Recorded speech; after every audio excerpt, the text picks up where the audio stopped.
Hey guys, this is Eric Weingarten with Weingarten Racing. It's Saturday, so we have an update video.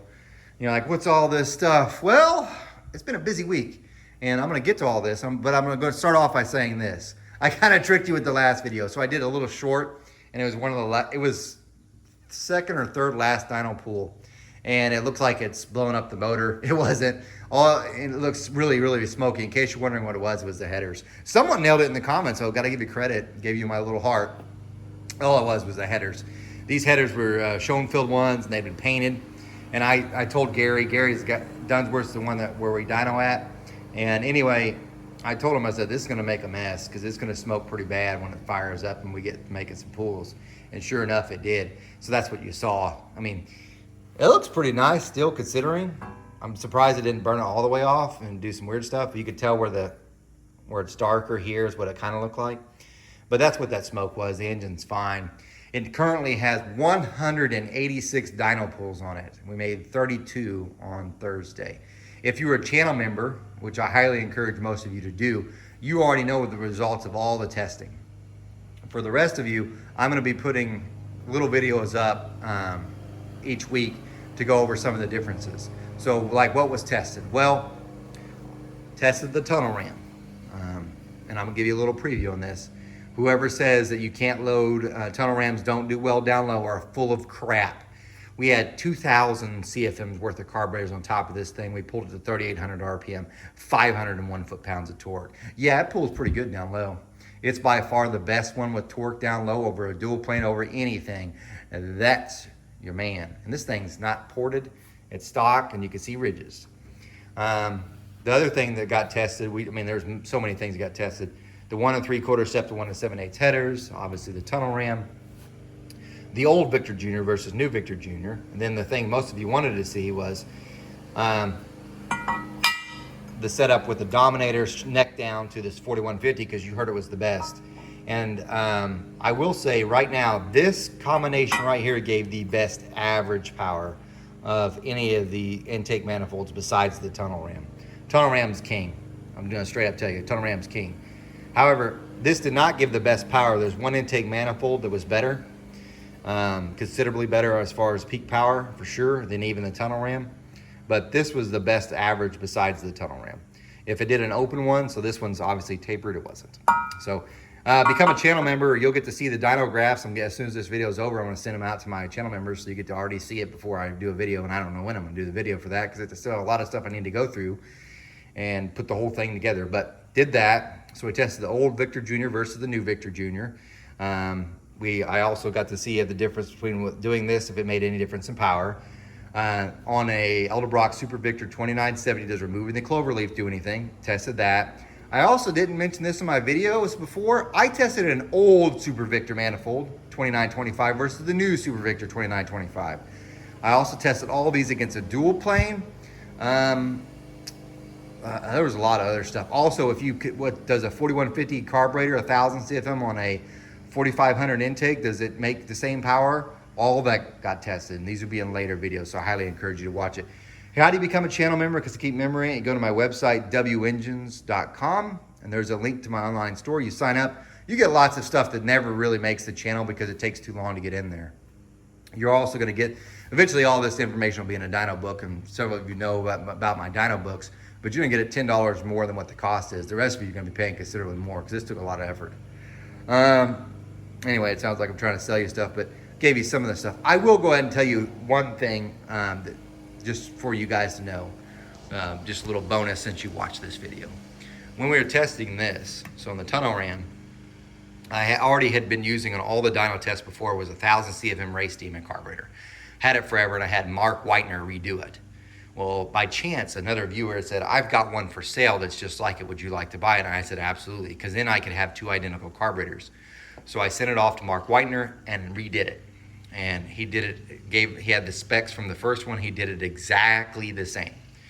So before we did the tunnel ram testing, I thought, well, why don't we test one carb versus the other carburetor on a single plane manifold, which we did. And the strange thing is, even though they had the same jetting, all the orifices were the exact same size. So air bleeds, metering blocks were the same. Everything was the same. The air-fuel ratio between the two was off by about 0.3, which isn't huge, it's pretty small. However, the power difference mounted to about 5 horsepower and 1 foot-pound of torque. That was strange. So there's your little bonus for you. I didn't actually do any of that. The channel members don't even know that one because I didn't make a graph of it, and I should have.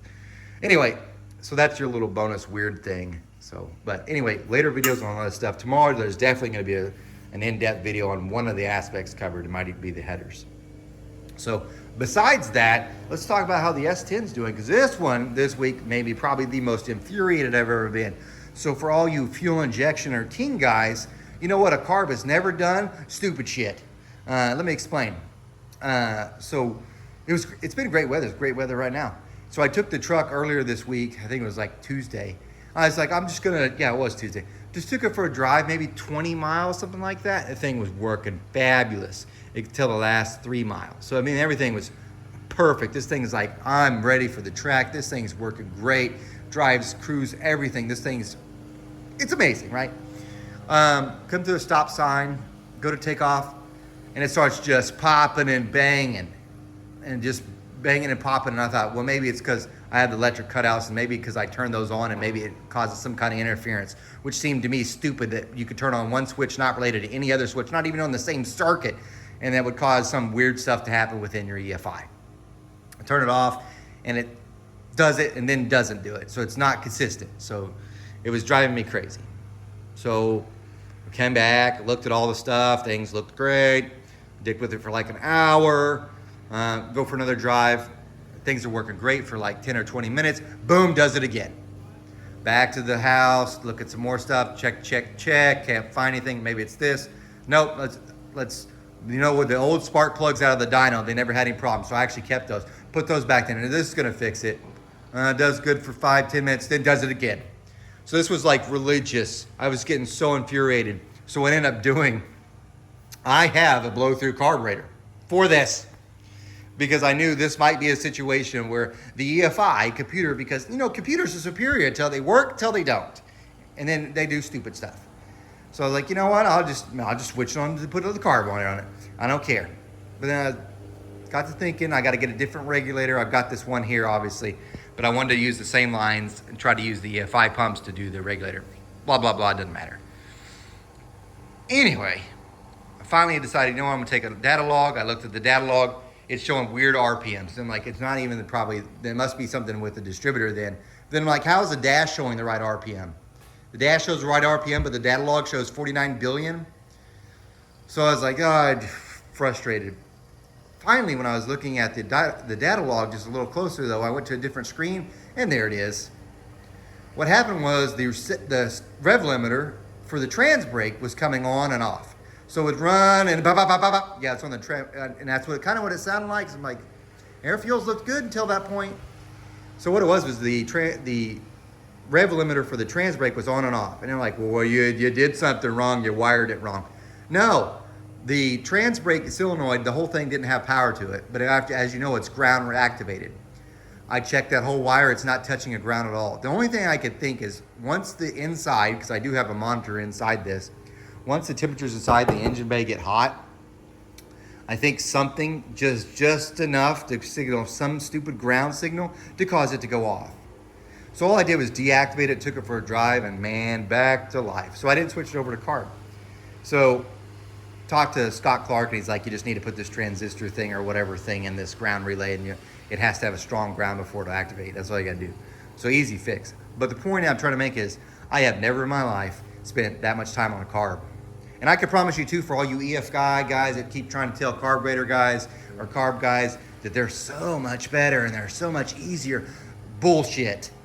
I could promise you this. 2 carburetors, right? 2 carburetors. It was 11-1. By the way, weird story too. One single carburetor was like 13-2. And both of them tested about that way. Put them on here, they're 11-1. Changed jets. It took me about 40 minutes. I shouldn't say that, like 30 minutes, because there was a stripped out hole in the bolt in the carb.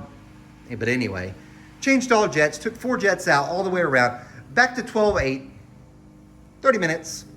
And by the way, through the entire curve, that You want to do that, you're going to spend more than 30 minutes, guaranteed. So you can say, no, I'm a wizard at this stuff. The computer, bullshit. You're going to spend more time with that every time. So for you EFI guys, be honest when you're telling carburetor guys that stuff, because I promise you, you spend more time on EFI tuning, I know I have, than you ever do with a carburetor, unless you're a complete moron with a carburetor. So, and you can say, well, then if you're a complete moron with the EFI, that's why it takes longer. There's too many cells. There's no way you could say that to me.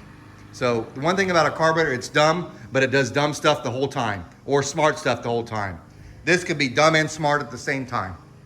So, and I'm not taking the EFI off yet. You don't get that idea. There's so many great advantages of it. Don't want to talk about it, but I hate whenever people that try to convince people that carb stuff to go to EFI, that it saves you so much time. They have never done EFI then, or they are masters at it and they think everybody else would just get it that fast. It does not work that way. I promise you spend more time. It does way more features. Love that you could tune in different features that are much harder to do on a carburetor, although still faster to do it. Love that aspect of it. I love the control other things too. So there's a lot of great things with it, but it is not faster to do. And again, you have problems like this, where one little weird thing happens and everything's good, then it's not. I don't know in my time I've ever had a carburetor do that. I think the worst time is a power valve went out and ran like crap, but guess what? It still ran. All I had to do was like, oh, I figured it out. Just change power valve and we're back to business. Carburetors just don't stop working, or gauged rev limiter. It's so weird, I know. Anyway, guys, there's the update. I like to take the truck to the track, but I think they're doing something next week. And the week after that, I think is Throwdown T-Town. So I don't know when other track will be available for a test and tune, but hopefully soon. But anyway, guys, thanks for watching. Look for the video tomorrow when I talk about some of the stuff with this. I don't know what I'm going to be about. Sign up for channel member because I'm sending stuff anyway. Remember, guys, I'm No Superman. You guys take care.